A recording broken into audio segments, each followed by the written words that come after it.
kita bicara mengenai kain tapis Lampung. Kain tapis merupakan salah satu kerajinan tradisional daripada masyarakat Lampung.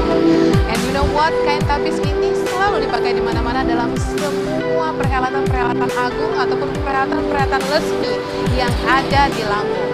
Dan saat ini, Yudit Samantha sudah berada di Minda Tapis Lampung. Kita akan mengetahui bagaimana sejarah kain tapis dan kita akan mengetahui juga silsilah kain tapis itu terjadi. Anda bersama Yudit Samantha.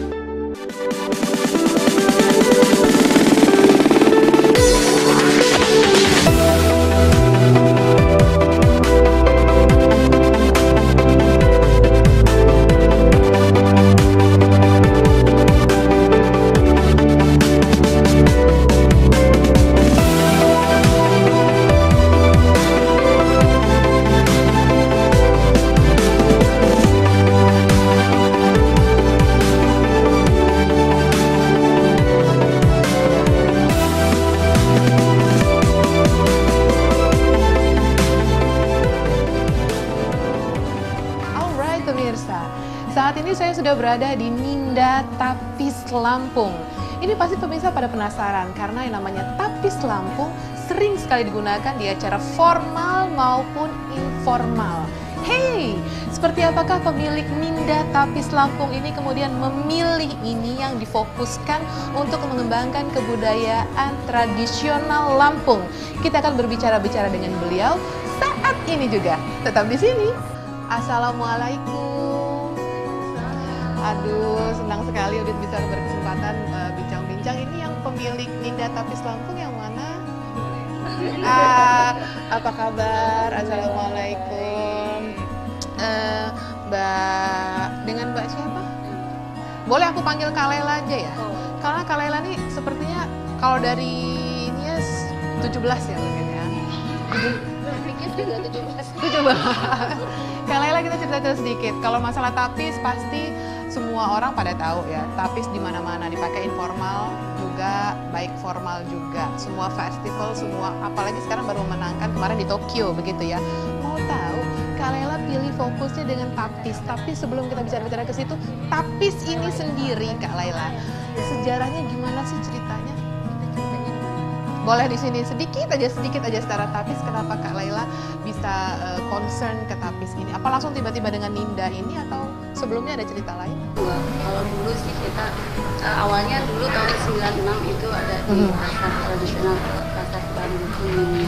Terus kita menggunakan saya dari tahun 2009 Minda ini dari 2009 terus balik lagi 2010 itu ada toko souvenir Lampung. Souvenir Lampung, oke. Souvenir Lampung, terus setiap tahun sih buka sampai sekarang hampir 8 gerai. Subhanallah, luar biasa Kak Lela. Kak Lela sendiri kalau saya lihat nih banyak nih seperti yang Ibu pegang nih ya. Ibu pegang ini jenis tapis apa sih Kak? Kalau ini jenisnya kan bordir. Dia lebih fleksibel untuk hari-harian, untuk lebih ringan ya karena dia lebih ringan. Jadi ini lebih didominasi untuk konsumen yang tidak terlalu berat seperti dari luar kota gitu kan. Mereka kurang suka. Jenisnya namanya kayak gini apa nih Kak? Ada makna sendiri nggak? Enggak, kalau ini kan modern. Oh, sudah mix and match ya. Karena kan tapis itu kan berarti kan sulam. Sementara ini kan dari mesin, buatannya mesin. Kalau sulam ini oh, yang ini namanya sulam. Oke. Karena sulam tapis itu yang namanya tapis itu ada sulamannya. Oh, tapis itu sulamannya. Oke. Jadi kalau tapis itu nggak mesti harus begini-begini ya? Enggak.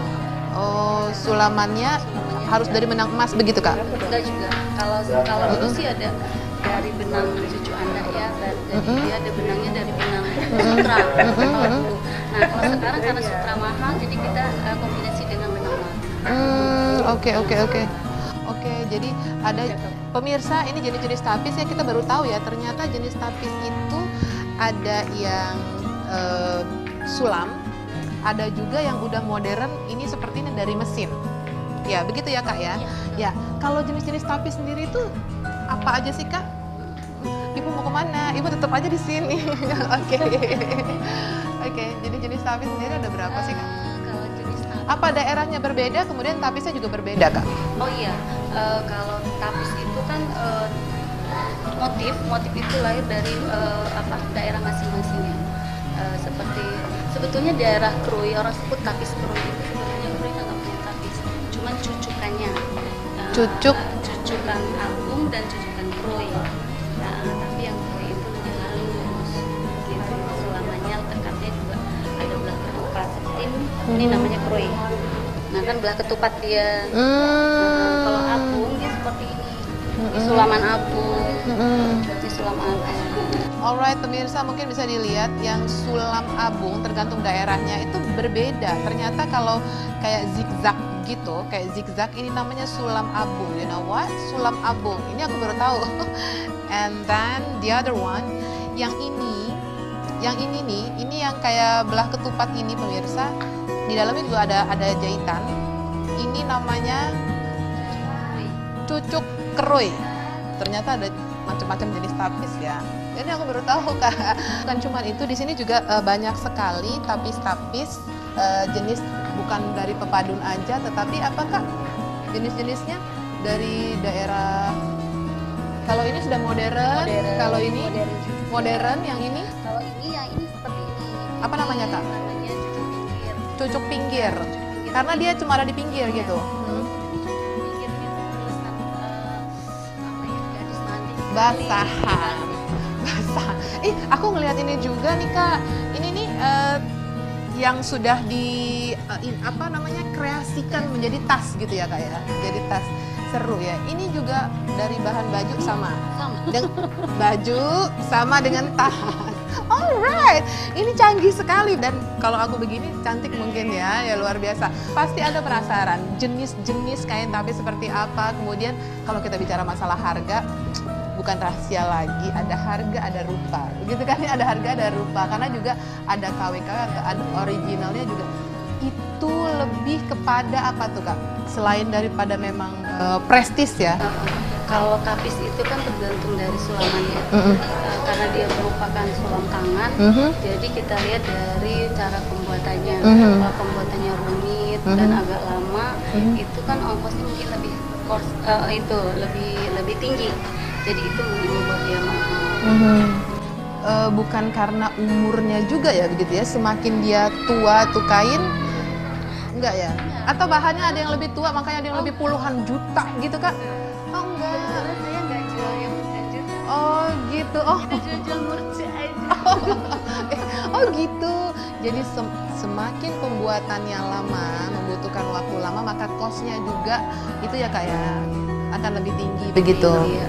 Kalau sekarang kan sebetulnya tapis-tapis yang kita kembangkan sekarang itu sudah yang modernnya. Kita sadur dari motif-motif tua. Seperti ini kan. Ini kan namanya tapis kaco. Tapis kaco karena ada kaca-kaca. Ya, tapis kaco ini dulu Keren. dipakai oleh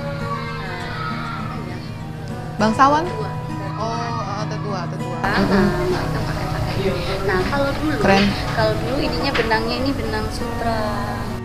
Sekarang dimodifikasi lebih kepada benang sulam. Karena benang sutra kan lebih mahal. Kalau begini, Kak, dipakai di acara resmi aja atau memang boleh kita pakai acara seni? Oh gitu. Kalau masuk ke adatnya memang harus acara adatnya ya. Tapi harus tetua ini. Harus tetua yang memakai. Tapi kalau sekarang orang kan udah bebas ya menjual gitu, apalagi kota-kota besar ya. Apa aja boleh. Kayak lagi. Yang lagi ada Kita perlu tahu juga pemirsa, karena ketika kita menggunakan ini, kalau Yudit sih lihat ini keren banget, dan kalau Yudit pakai gitu kan, ya keren aja gitu kan, keren aja. Ternyata ini artinya juga buat Lampung, yang pakai ini nggak sembarangan, harus yang tetua. Jadi kalau ngerasa masih ABG ataupun belum tua, jangan, do not try this at home, you know, alright? Alright, back again with me Yudit Samantha. Kita balik lagi dengan Kak Laila. owner Ninda Tapis Lampung. Kalau tadi kita sudah bicara-bicara sedikit mengenai mix and match, tapis itu tidak hanya dipakai untuk formal, tapi juga informal, ya kan? Yang kayak Yudit pakai, luar biasa ini ya. Kak, tadi kita sudah bicara mengenai harga, lama pembuatan, dan sekarang tapis Lampung ini yang sudah dikerjakan di ini gerai ke-8 dari Ninda, dari Singgahpai, gerai ke-8 dari Singgahpai. Mau tahu nggak gerai 1 sampai 7-nya? Ah, luar biasa. Kak, ini boleh ngutang? Oh, bukan, salah pertanyaannya salah. Kak, cerita sedikit sih Kak, kenapa Ninda ini ke-8 masih mau fokus tentang tapis?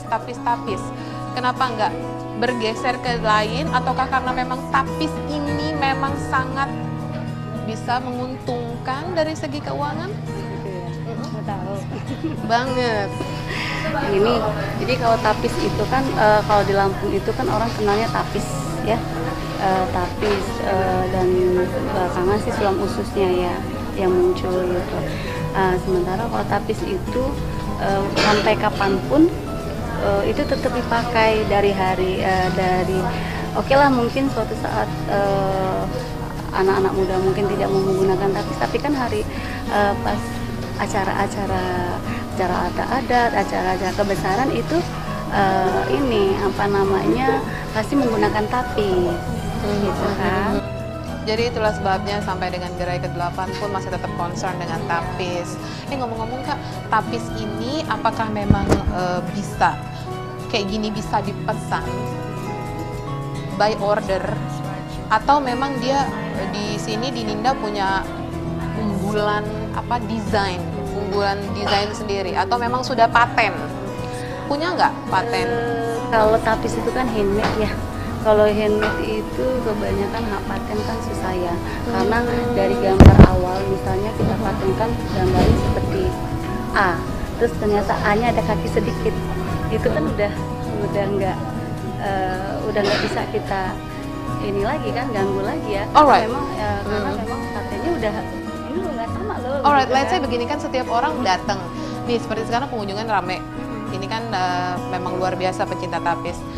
Model gini Kak, kalau orang lihat terus datang foto terus ditiru, Kakak ngerasa rugi nggak? Karena itu udah ada yang sudah dipatenkan atau belum tuh Kak, tentang desain? Kalau paten sih enggak ya, cuman memang kita dituntut setiap hari itu berinovasi dari motif, model gitu ya. Karena mungkin pelanggaran kita yang kemarin dulu pernah kemari, terus mungkin akan datang mereka mau kembali lagi.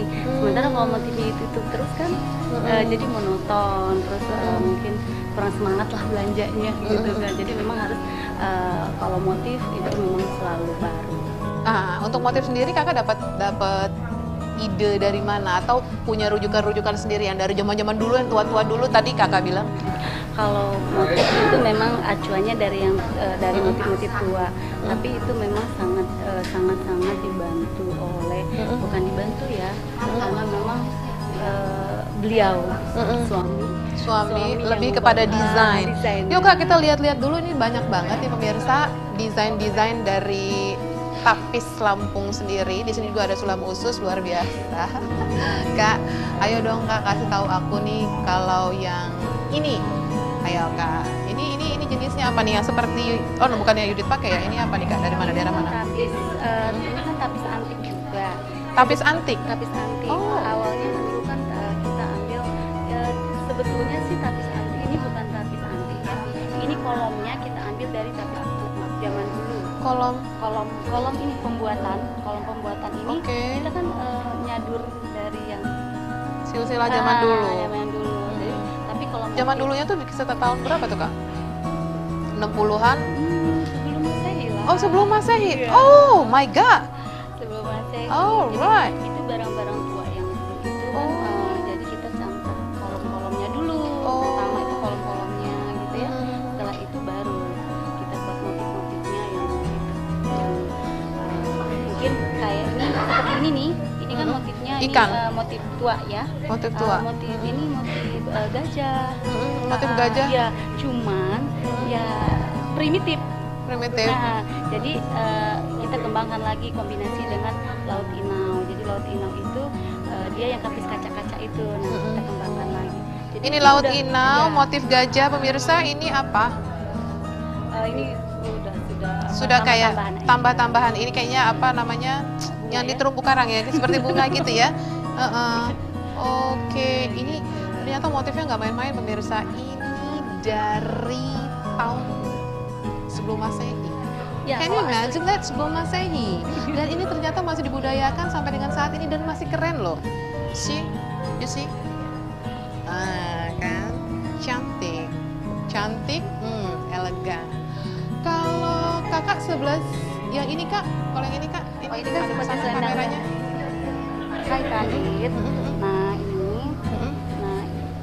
ini, kalau ini sih sudah motifnya modern ya. Kita sudah kembangkan, maksudnya itu sudah inovasi-inovasi sekarang. Kita ini untuk apa ya? Biar nggak monoton, biar langganan konsumen kita juga apa ya? Bergairah lah belanjanya. Maksudnya jangan itu mulu. Kan kalau dulu kan begini kan motifnya kan begini. Iya. Oh, Ini ada di pici-pici segala iya. macam ya kak? Kalau begini terus kan Bosan. orang akan bosan gitu kan. Kan bagaimana kan sekarang ini kan kita bagaimana mempertahankan dan mengembangkan dan mengenalkan. Jadi dengan cara mengenalkan ke daerah luar. Kalau misalnya dia motifnya nggak bagus, istilahnya tidak monoton, mungkin daerah-daerah luar juga kan akan tertarik gitu loh. Jadi kan biar bukan hanya di Lampung aja orang kenal tapis dan senang dengan tapis. Kak, kalau yang itu kak, kalau yang ini kain, ini apa namanya? Tapis apa kak? Kalau yang model kain Itu. Nah ini keren banget, ya keren banget. Ini sebetulnya ini blazer karena kenapa blazer? Karena kan orang tahunya Sulang Usus itu hanya kebaya, ya. Terus sementara kalau pakai blazer, sementara kalau misalnya kebaya kan orang pakainya hanya untuk pesta, acara-acara tertentu dan formal. Nah kalau blazer ini tuh hari-hari. Bolero seperti ini, sepertinya kalau misalnya ada acara kantor, terus acara luar daerah, terus ada dress code-nya etnik gitu, ini bisa dipakai recommended. Oh, luar biasa. Kita kesini sedikit kak. Ini yang lebih ringan ini masuk Lampung juga kak, bukan?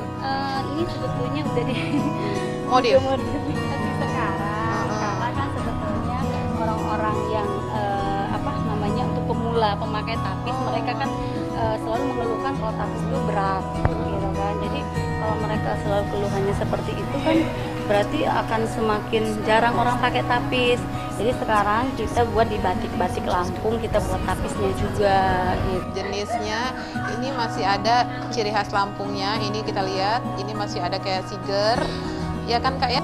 Terus ini masih, oh ini mana gajah? Ini gajah. Ini menara siger. Oke. Ternyata buat remaja-remaja jangan khawatir karena masih bisa mengangkat kebudayaan Lampung seperti ini. Ini ringan dipakai dan bisa dipakai untuk nggak terlalu adat mungkin ya, tapi semi formal. Untuk pesta juga bisa. Dan ini ya kalungnya juga cantik. Ini cuma ada di Linda Tapis Lampung.